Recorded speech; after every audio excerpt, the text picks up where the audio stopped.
అధ్యక్ష, నిన్న గవర్నర్ గారి ప్రసంగంలో చెప్పారు అధ్యక్ష, మన ఐటీ ఎగుమతులు 3,13,000 కోట్లకు చేరుకున్నాయి, ఐటీ ఉద్యోగాలు 9,39,000 చేరుకున్నాయని చెప్పారు.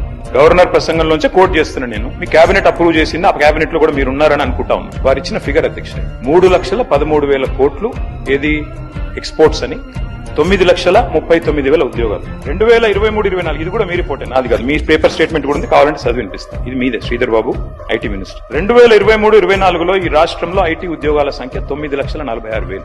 మరి నిన్న మీరు చెప్పిన లెక్క ప్రకారం 9,39,000. అంటే మీ ప్రభుత్వం వచ్చిన తర్వాత 7,000 ఉద్యోగాలు తగ్గాయని నిన్న మీరు గవర్నర్ గారి ప్రసంగంలో చెప్పారు. ఇది వాస్తవమా కాదా? ఒకటి.